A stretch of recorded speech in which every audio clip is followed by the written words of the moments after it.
I grew up dirt poor, no money for food. And somebody fed my family when I was 11 years old.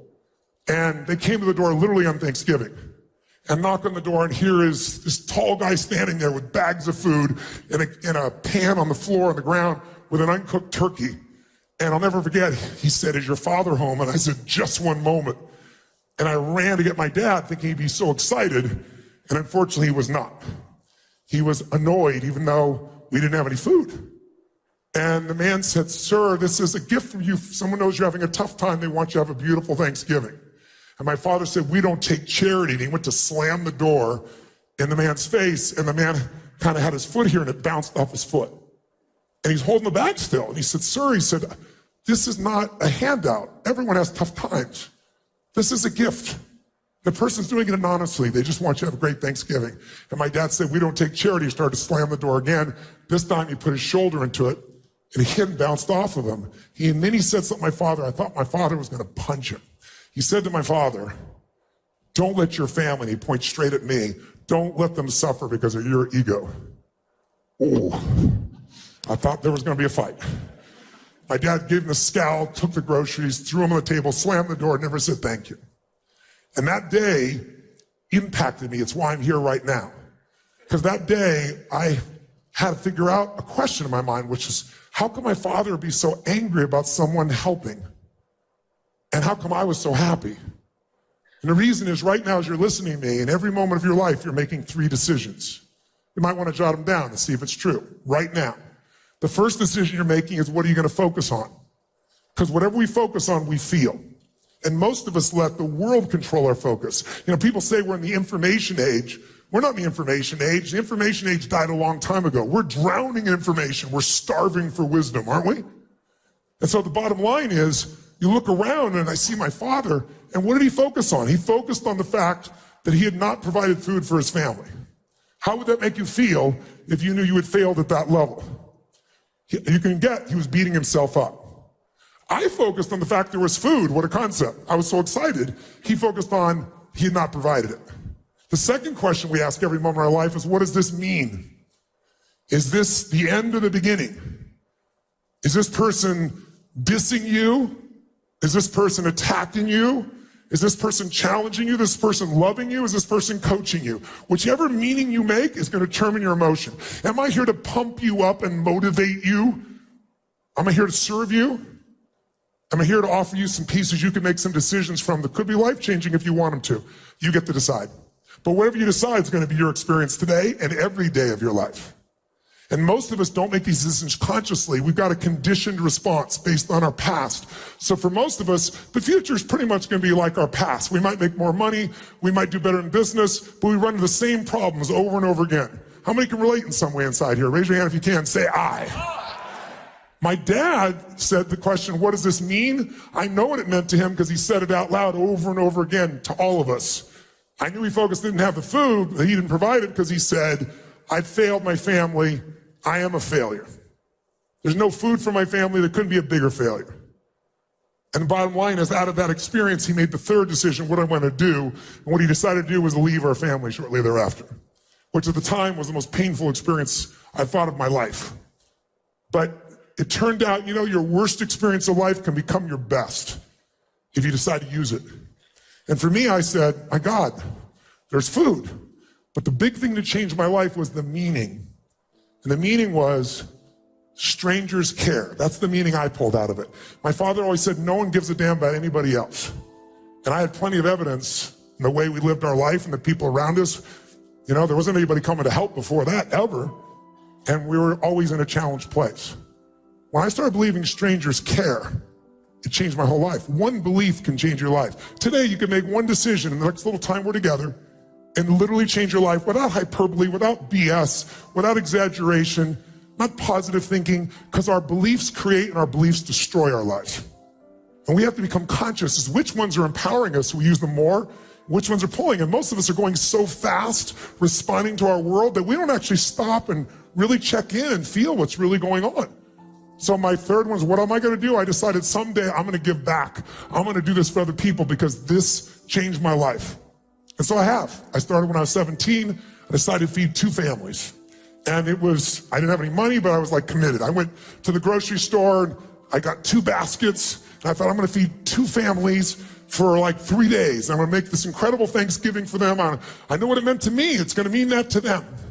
And I went to the store manager since I had much money and I said, here's what I'm doing. I'm gonna feed 2 families. Help me out, give me a discount. And he gave me 10% off and I thought, cheap bastard. But I took the 10%. And it was the best shopping spree I'd ever gone on in my life. And I'll never forget, I called a local church I was connected to and I said, who do you know that needs help but won't ask for it? Because that was us. And they gave me the names of 2 families.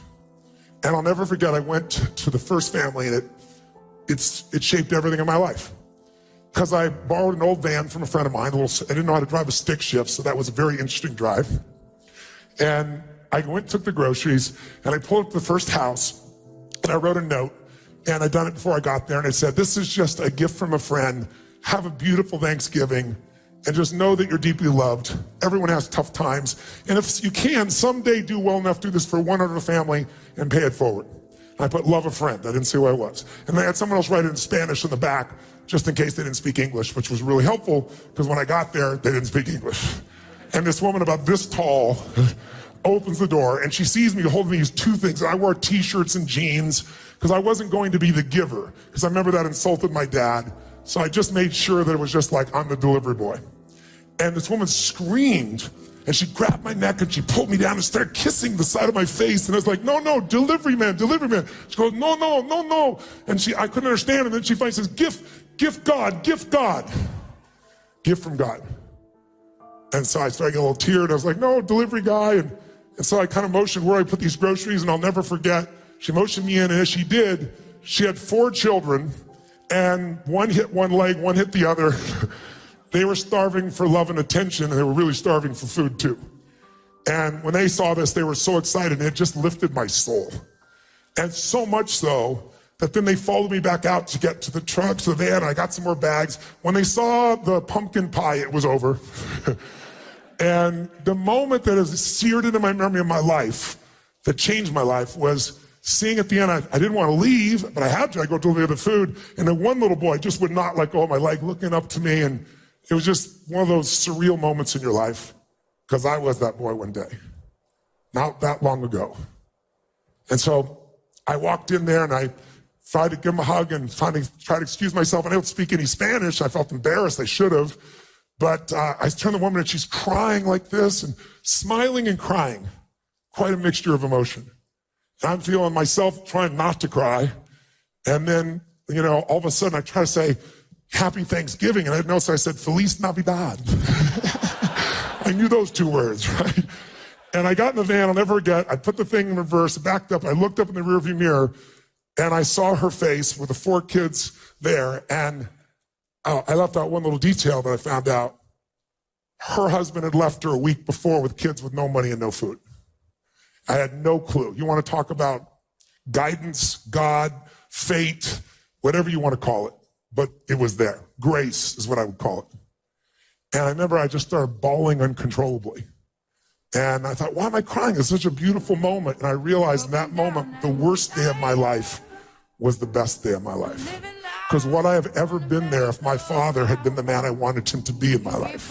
If he had stayed, if he had done the things that I would want him to do, I wouldn't have the drive.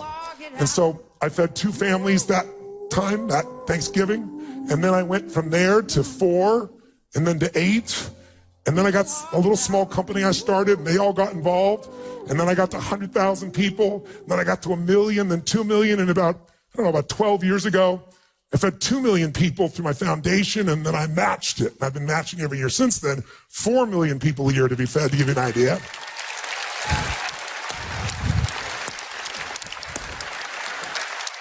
And then, when I read this, when I was writing this book, I got really resourceful. These guys are multi-billionaires. I'm moving in that direction, which is an incredible privilege, and I'm doing this good work, but I got to step up my game, because while we're watching these guys make billions, we're also in a world where the rich are getting richer and the poor are getting poorer. And it isn't right. And we all have something we can do about it. And people like you are the ones that will do that. If we succeed, we have more we can give. If that becomes our ethic, our way of being. And so the bottom line is I thought, you know what? How many people have I fed in my lifetime? And at that point, I'd fed 42 million people over the course of my life. And I thought, what if I did that in 1 year? And I got resourceful.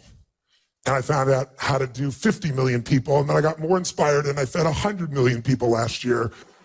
So the real reason I'm here is the other reason is I'd like to call to you to do so well that you can do well for others. And if you won't give a dime out of a dollar, I can promise you won't give 100 million out of $1 billion. This guy did it when he had nothing.